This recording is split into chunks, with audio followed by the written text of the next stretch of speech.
ஏன் கொடுக்கவில்லை? கொடுக்க மாட்டாங்க. ஏன்னா வாங்கித்தான் பழக்கம், கொடுத்து பழக்கமே இல்லை திமுக காரருக்கு, திமுக கட்சி.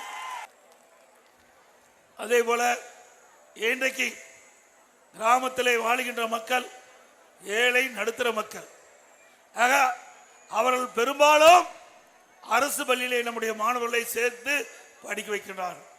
அப்படி அந்த ஏழை மாணவருடைய கனவு மருத்துவராக வேண்டும் என்று அந்த கனவை நனவாக்கின்ற விதமாக அனைத்து இந்திய அண்ணா திராவிட முன்னேற்ற கழக அரசுக்கின்ற பொழுது 7.5% உள்ளிடஒதுக்கீடை கொண்டு வந்து சட்டம் இயற்றப்பட்டு அமுல்படுத்தப்பட்டு அதன் மூலமாக அரசு பள்ளியை படித்த 41% மாணவர்கள் சுமார் 3,80,000 மாணவர்கள் அதிலே பயன்பெறுகின்ற சூழ்நிலையை ஏற்படுத்திய அரசு அதிமுக அரசு.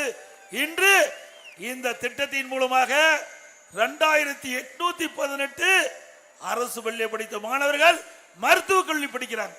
அத்தனை பேரும் ஏழை மாணவர்கள்.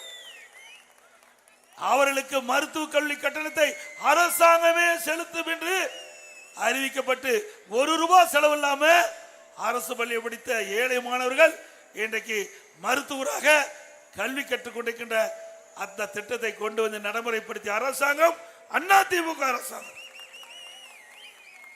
இப்படி ஒரு திட்டத்தையாவது திமுக ஆட்சியிலே நிறைவேற்றிருக்காங்களா? நிறைவேற்றிருக்காங்களா? ஏழைகளுக்காக திட்டத்தை கொண்டு வந்திருக்காங்களா? சொல்லுவார் ஸ்டாலின்.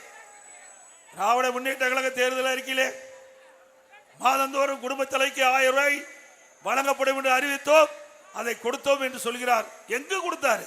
28 மாசம் சட்டமன்றத்தில் போராடி வாதாடி தொடர்ந்து எதிர்கட்சி பிரதான எதிர்கட்சி தலைவர் என்ற முறையில் தொடர்ந்து சட்டமன்றத்தில் கேள்வி மேல கேள்வி கேட்டு எங்களுடைய சட்டமன்ற உறுப்பினர்களும் அழுத்தம் கொடுத்து பொதுக்கூட்ட வாயிலாக அதிமுக பொதுக்கூட்டத்தின் வாயிலாக திரு ஸ்டாலின் அவர்களே 2021 சட்டமன்ற பொதுத் தேர்தலும் போது உங்களுடைய தேர்தல் அறிக்கையில் திராவிட முன்னேற்ற கழகம் ஆட்சிக்கு வந்தா மாதந்தோறும் குடும்ப தலைவிக்கு 1000 ரூபாய் கொடுப்பதாக சொல்லி அந்த ஏழை மக்களை ஏமாற்றி ஆட்சிக்கு வந்து இன்னும் அந்த தொகை கொடுக்கவில்லை என்று அழுத்தம் கொடுத்த காரணத்தினால 28 மாசம் கழிச்சு தான் நம்முடைய குடும்ப தலைவிக்கு 1000 ரூபாய் கொடுத்தார்.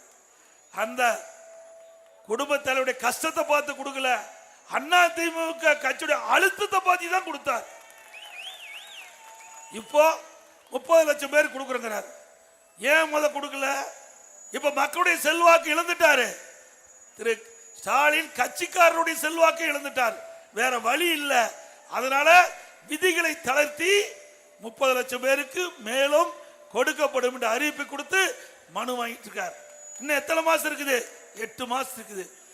ஏற்கனவே 28 மாசம் உரிமை தொகை மக்களுக்கு வழங்கல. இப்போ இன்னும் 8 மாசம் தான் இருக்குது ஆட்சி முடிகிறதுக்கு. அடுத்த ஆண்டு தேர்தல் வர இருக்குது.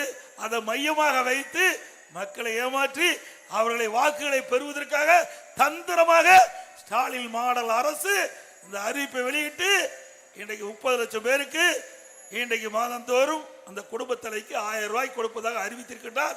அத்தனை ஏமாற்று வேலை தானே. உண்மையிலேயே இந்த ஏழை மக்களுக்கு இந்த அரசுக்கு அனுதாபம் இருந்தால் அவருடைய படுகின்ற கஷ்டம் உண்மை என்று தெரிஞ்சும் ஏன் கொடுக்கவில்லை? கொடுக்க மாட்டாங்க. ஏன்னா வாங்கித்தான் பழக்கம், கொடுத்து பழக்கமே இல்லை திமுக காரருக்கு, திமுக கட்சி. இவர்களுக்கு அடுத்த ஆண்டு இந்த மக்களுடைய வாக்கு தேவை, ஓட்டு தேவை. அதனால இந்த அறிவிப்பை கொடுத்து அதன் மூலமாக மக்களை ஏமாற்றி வாக்குகளை பெறுவதற்காக தந்திரமாக செயல்படுகிற அரசு திமுக அரசாங்கம்.